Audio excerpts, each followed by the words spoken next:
बिस्मिल्लाहिर्रहमानिर्रहीम सल्लल्लाहु अलैहि वसल्लम।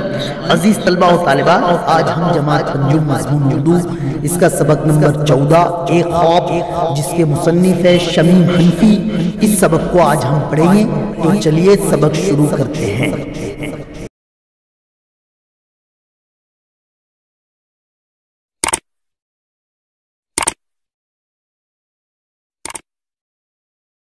बिस्मिल्लाहिर्रहमानिर्रहीम। 14वां सबक एक ख्वाब जिस शमीम हनफी। सबसे पहले हम इनकी पैदाइश देखेंगे। 14 जनवरी 1938 को हुई। शमीम हनफी उर्दू के एक मुमताज़ नक्काद है। तनकीद के अलावा उन्होंने ड्रामे भी लिखे हैं। इन्हें बच्चों के अदब से भी दिलचस्पी है। कटा हुआ हाथ और भूतों का जहाज़ इनकी कहानियों के मजमूए हैं। इन्होंने दूसरी ज़बानों से कई तर्जुमे किए हैं। ज़ेर नज़र कहानी एक ख्वाब एक यूनानी कहानी है जिसे शमीम हनफी ने बड़े दिलचस्प अंदाज में बयान किया है। अज़ीज़ तलबा व तालिबात, इसमें हम देख रहे हैं कि शमीम हनफी उर्दू के एक मुमताज़ नक्काद है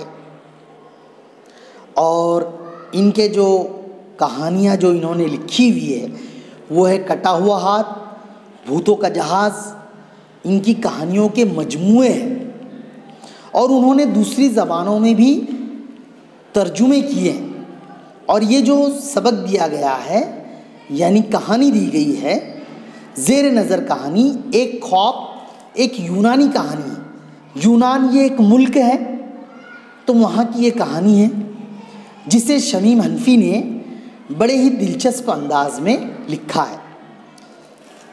इस कहानी में ये बताने की कोशिश की गई है कि आदमी की तंदुरुस्ती उसी वक्त बरकरार रह सकती है जब जिस्म के तमाम आज़ा मिलजुल कर अपना काम अंजाम दे। इस कहानी में क्या बताया गया है वो यहाँ पर मुख्तसर में बतलाया गया है कि आदमी की तंदुरुस्ती उसी वक्त बरकरार रह सकती है जब जिस्म के तमाम आज़ा मिलजुल कर एक साथ मिलकर अपना काम करे। अब हम सबक की पहली सतर देखेंगे। एक रात एक बड़े मियाँ ने ख्वाब देखा। अजीब ख्वाब था। क्या देखते हैं कि इनके दोनों हाथ, दोनों पैर, मुंह और सारे दांत बुरी तरह पेट को डांट रहे हैं। तमाम आज़ा मिलकर पेट को डांट रहे हैं। पैर कह रहे थे, पेट रे पेट, तू मोटा भी है और अक्ल का खोटा भी है। काम का ना काज का, दुश्मन अनाज का। हम दिन भर चलते हैं, बाजार जाते हैं, खाने पीने का सामान लाते हैं। तू बस खाता है और चैन की बंसी बजाता है। चैन की बंसी बजाना यानी ऐश करना, आराम से रहना। ये सुनकर दोनों हाथ बोले, हाँ हाँ, पैर ठीक ही तो कहते हैं।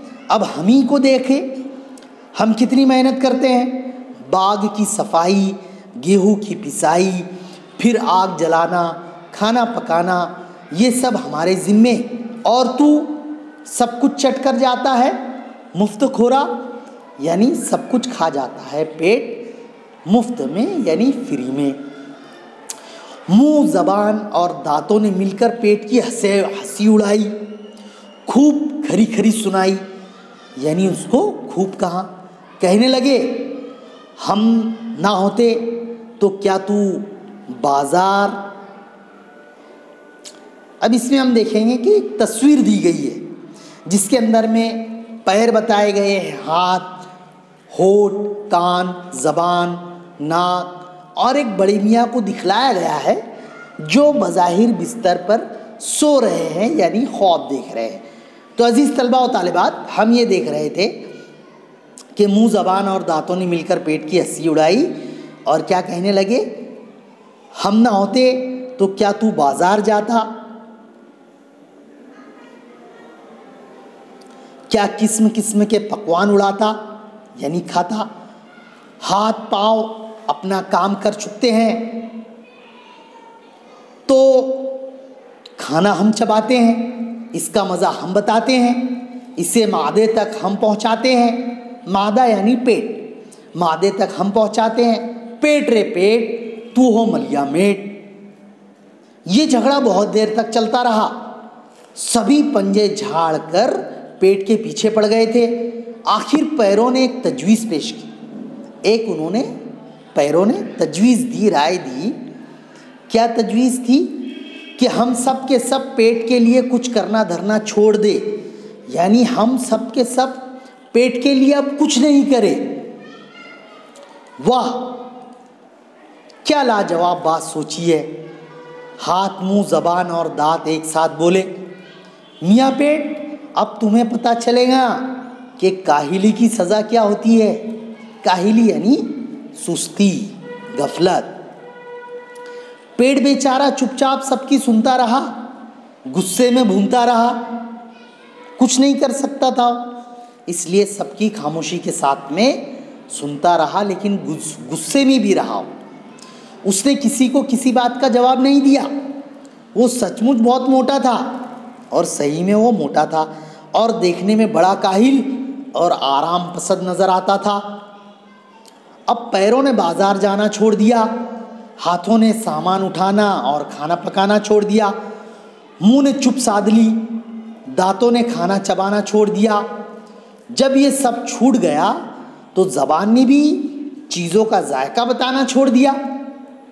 अब बड़े मियाँ ख्वाब में क्या देखते हैं कि सुबह हो चुकी है। अजीज तलबा और तालिबात, हम देख रहे हैं एक ख्वाब, ये सबक को, ये कहानी को देख रहे हैं। तो इसमें बड़े मियाँ ने ख्वाब में देखा कि सुबह हो चुकी है। अपनी आदत के मुताबिक उन्होंने बिस्तर से उठना चाहा, मगर उठते तो तब जब सचमुच जाग चुके होते। वो तो बस ख्वाब में जागे थे। उठना चाहा तो लगा पाँव बेजान होकर रह गए हैं। फिर हाथ हिलाने की कोशिश की तो हाथों ने भी कोई हरकत ना की, ना मुंह खोल सके, ना ज़बान से कुछ बोल सके। यूँ लगता था जैसे बीमार पड़ गए हो। ख्वाब इसी तरह जारी रहा। अभी ख्वाब ख़त्म नहीं हुआ, ख्वाब अभी शुरू है। कई रोज़ तक बड़े मियाँ इसी तरह पड़े रहे। धीरे धीरे इनकी ताकत जवाब देती गई। कुछ समझ में ना आता था कि क्या करे। कहाँ तो हाथ, पाँव, मुंह, ज़बान, दांत, जब देखो पेट को जली कटी सुनाते थे, और बेचारा पेट सबकी सुनता रहता था। वो कुछ ना कहता, कहता भी क्या, पेट क्या कहता, वो खामोश था। और अब ये हाल था कि किसी में भी कुछ कहने की सकत ना रह गई थी। सकत यानी कि ताकत, हिम्मत, सलाहियत ना थी कि अब कुछ बोल सकते थे। तो उसे यहाँ पर कहा गया है, किसी में भी अब कुछ बोलने की सकत नहीं रह गई थी। फिर बड़े मियाँ क्या देखते हैं कि मुसलसल फाका कशी की वजह से, मुसलसल फाका कशी, फाका कशी यानी भूखा रहना, पेट के अंदर में अनाज का ना होना, भूखा रहना, उसे कहा जाता है फाका कशी। और मुसलसल यानी मुस्तकिल, कई टाइम हो गया फाका कशी की वजह से उनका बदन सूख गया, यानी कमज़ोरी की वजह से बदन भी सूख गया, खाल लटक गई, रगें ऐंठ गई, जिस्म में खून का एक कतरा भी नहीं है, मौत सर पर खड़ी है, दुआ की घड़ी है। और कैफियत यहाँ बताई गई है कि बड़े मियाँ की कैफियत ऐसी हो गई, हालत ऐसी हो गई कि वो उठ नहीं सकते, चल नहीं सकते, बदन के अंदर में ताकत नहीं रही, गोया कि मौत सर पर खड़ी हुई है। और हम देखते हैं कि किसी की भी अगर मौत सर पर खड़ी होती है तो वो दुआ का वक्त होता है। लोग दुआ करते हैं कि अगर इनकी ज़िंदगी है तो अल्लाह उनको शिफाए कामिला, आजिला, दायमा, मुस्तक़िला नसीब फरमाए। इस तरह यहाँ पर भी कहा गया है, मौत सर पर खड़ी है और दुआ की घड़ी है। अब हाथ, पाँव, मुंह, ज़बान, दांत इतने कमज़ोर हो गए हैं कि पेट से लड़ भी नहीं सकते, खुद को हरकत भी देना चाहे तो नहीं दे सकते, पेट भी पिचक गया है, बेजान सा पड़ा है। इतने में बड़े मियाँ के कानों से एक कमज़ोर सी आवाज़ टकराई। उनका एक पैर कह रहा था, ऐ दोस्तों, हमें ये बात मान लेनी चाहिए कि हमसे बड़ी भूल हुई है। बड़े मियाँ की कानों में आवाज़ आई पैर कह रहा था कि ऐ दोस्तों, यानी वो दूसरे आज़ा से मुखातिब था। दूसरे आज़ा बोले तो ज़बान, होठ, ये जो इसी तरीके से हाथ, पैर, ये दूसरे आज़ा से वो मुखातिब था। कह रहा था कि ऐ दोस्तों, हमें ये बात मान लेनी चाहिए कि हमसे बड़ी भूल हुई है। हमारे पेट ही ने अपनी रही से ताकत के बल पर हमें अब तक जिंदा रखा है। पेट ही हमारा ऐसा है जिसके अंदर में अनाज जाता है, जिसकी वजह से हमारे अंदर में ताकत आती है, कुव्वत आती है, हम चल फिर सकते हैं। ये सुनकर पेट बड़ी उदासी के साथ मुस्कुराया। जब पेट ने ये सुना तो पेट ने बड़ी उदासी से मुस्कुराया। उसने खुशी से नहीं मुस्कुराया, उदासी से मुस्कुराया। फिर इसके सुनने में ये आया कि हाथ, पैर, मुंह, ज़बान, दांत एक आवाज़ होकर कह रहे हैं, आओ हम सब आज से फिर अपना अपना काम शुरू कर दें। इस आवाज़ के साथ ही बड़े मियाँ की आँख खुल गई। देखो यहाँ पर बताया गया है कि पैर ने कहा कि दोस्तों, हमारी जो ताकत है वो पेट ही की वजह से है। उसने अपने दूसरे साथियों को, दूसरे आज़ा को समझाया और उनकी भी ये बात को समझ में आई।